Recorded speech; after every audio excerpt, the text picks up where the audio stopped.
Grade 3 Weekly Test Reviewer, Term 1, Week 6, Pilipino.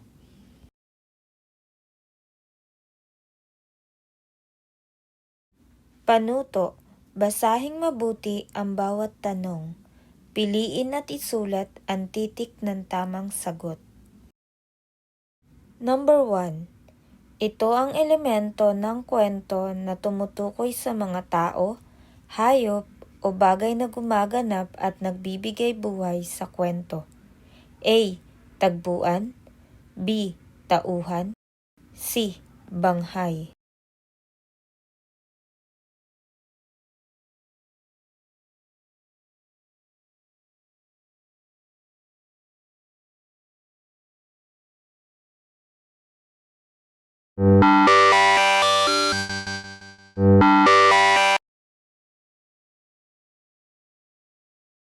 Number 2.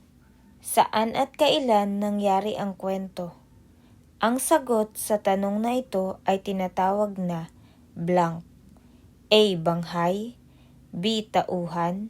C. Tagpuan.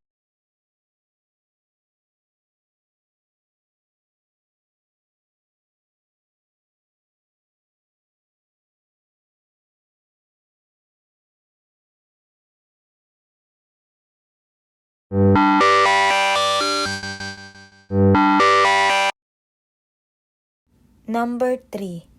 Ito ay tumutukoy sa maayos na pagkakasunod-sunod ng mga pangyayari sa kwento.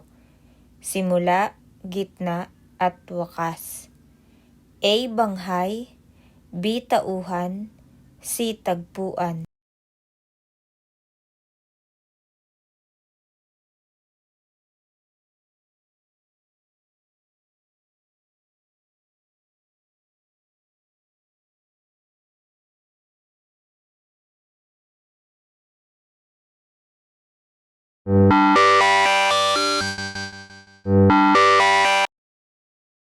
Number 4.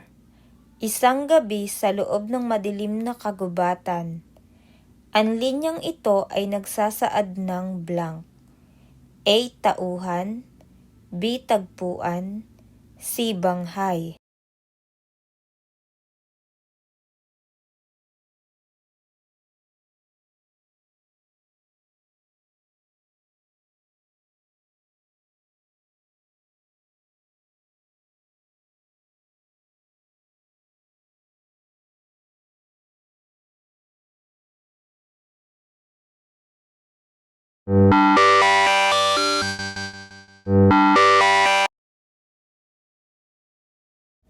Number 5. Alin sa mga sumusunod ang tauhan? A. Si Pagong at si Matsing. B. Noong unang panahon. C. Sa tabing ilog.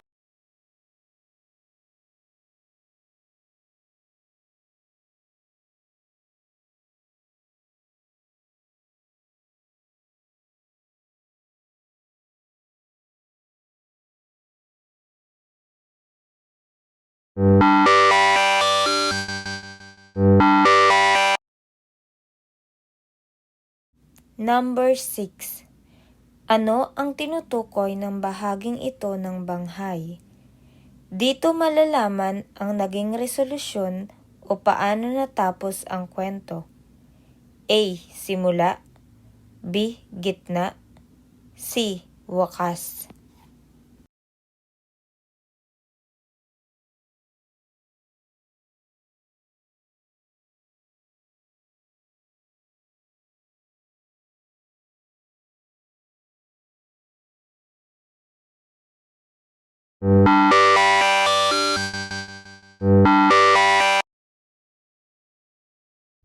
Basahin ang kwento para sa mga tanong 7 hanggang 10.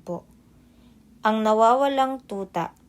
Noong nakaraang Lunes ng hapon, umiiyak si Ben sa kanilang sala dahil nawawala ang kanyang alagang tuta na si Brownie. Hinanap nila ito ng kanyang ate Maria sa ilalim ng kama at sa likod ng bahay, ngunit wala roon. Maya-maya, Narinig nila ang mahinang tahol mula sa lumang kahon sa garahe. Naroon lang pala si Brownie at natutulog.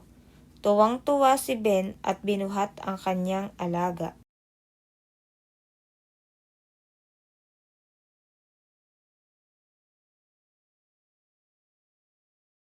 Number 7. Sino-sino ang mga tauhan sa kwentong binasa? A. Ben, Ate Maria at Brownie. B. Ben at ang kanyang nanay. C. Si Brownie at si Matsing.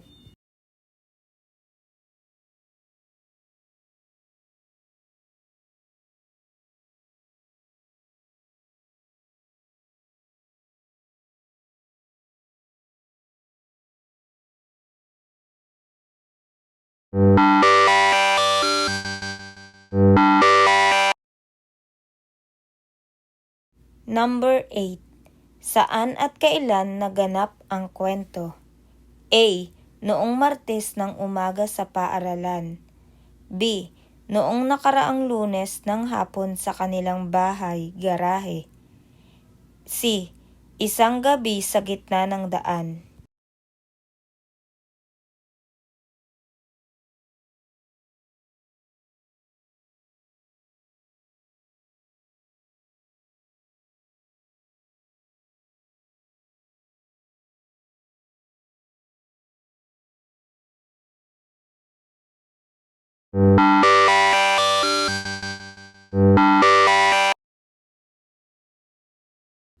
Number 9. Ano ang naging suliranin sa gitnang bahagi ng kwento? A. Nawawala ang alagang tuta na si Brownie. B. Kumain ng masarap na pagkain si Ben. C. Nag-away sina Ben at si Ate Maria.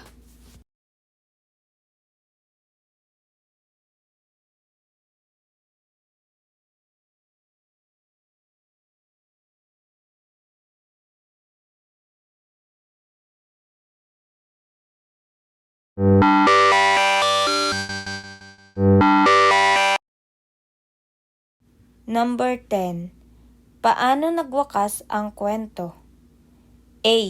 Hindi na nakita si Brownie. B. Nahanap si Brownie sa loob ng lumang kahon sa garahe at natuwa si Ben. C. Bumili ng bagong aso ang pamilya ni Ben.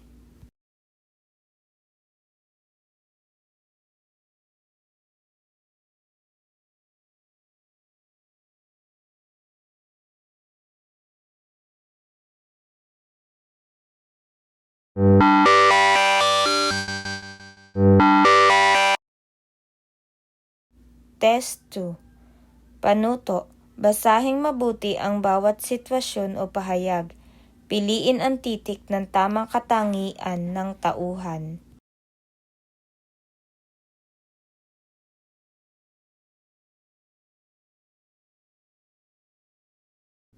Araw-araw, maagang gumigising si Ana upang mag-aral ng kanyang mga leksyon bago pumasok sa paaralan.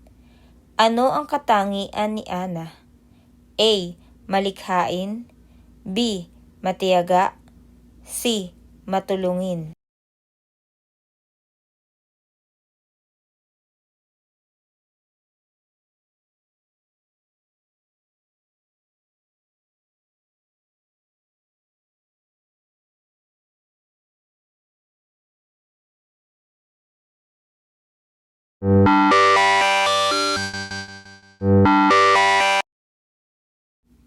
Nakita ni Luis na nahulog ang pera ng kanyang guro.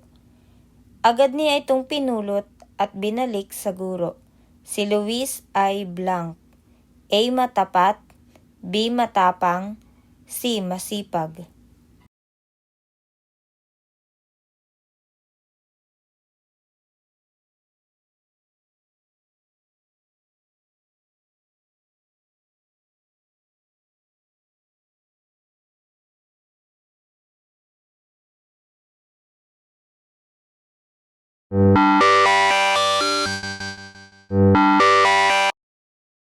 Huwag kayong mag-alala. hahatian ko kayo sa aking baong tinapay, sabi ni Carlo sa mga kaklaseng walang pagkain. Si Carlo ay blank. A. Mapagbigay. B. Mayabang. C. Matatakutin.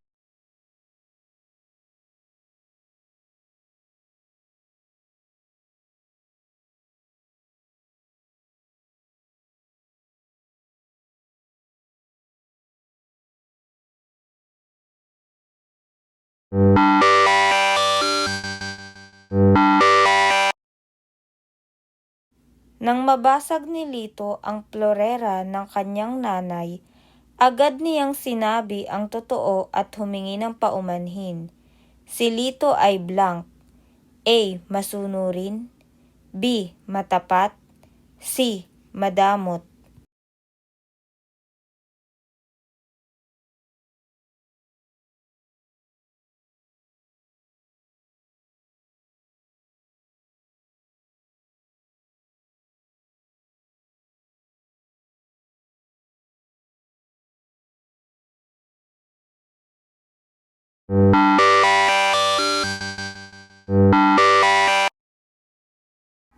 Nakita ni Maya na madaming dalang gamit ang kanyang lola.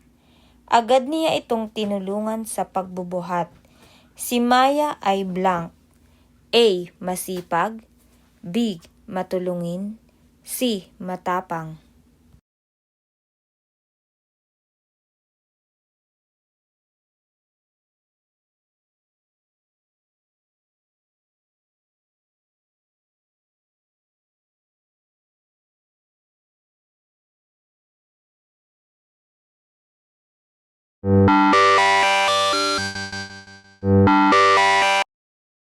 Basahin ang kwento.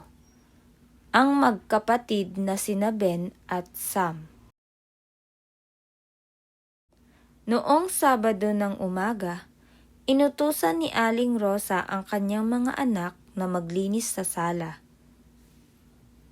Agad na kumuha ng walis si Ben at masayang naglinis habang kumakanta.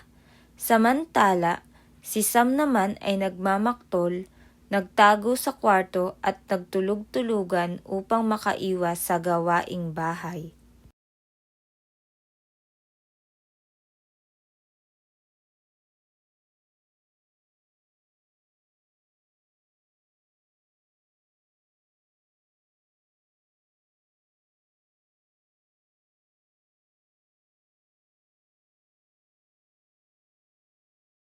Batay sa kwento, anong katangian ang ipinakita ni Ben sa paggising at paglilinis ng sala? A. Masipag at masunurin. B. Tamad at mareklamo. C. Matatakutin at mahiyain.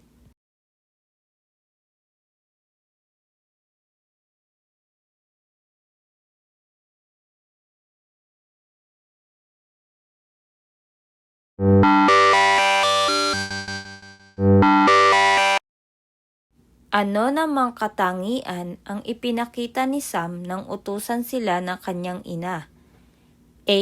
Matulungin. B. Tamad o mapag-iwas. C. Mabait.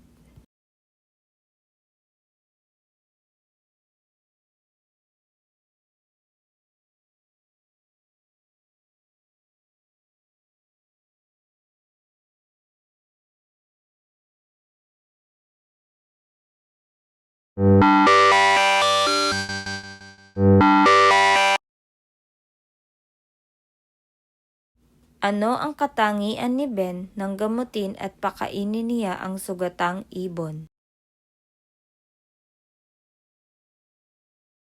A. Mayabang. B. Matapang. C. Maawain o may pagmamahal sa hayop.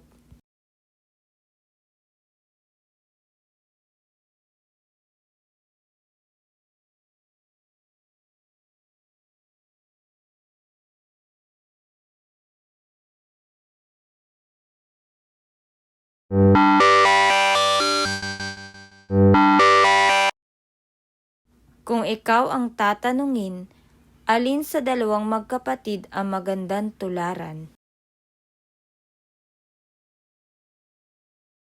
A. Si Sam dahil nakapagpapahinga siya. B. Si Ben dahil siya ay masunurin at mabait. C. Wala sa kanilang dalawa.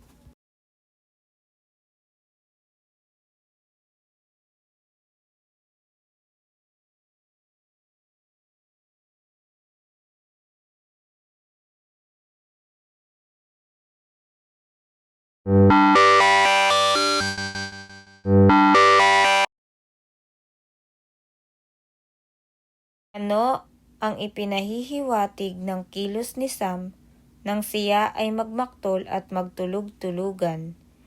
A. Siya ay nagpapakita ng kawalan ng disiplina sa utos ng magulang. B. Siya ay pagod na pagod sa pag-aaral. C. Siya ay naghahanda para sa isang sorpresa.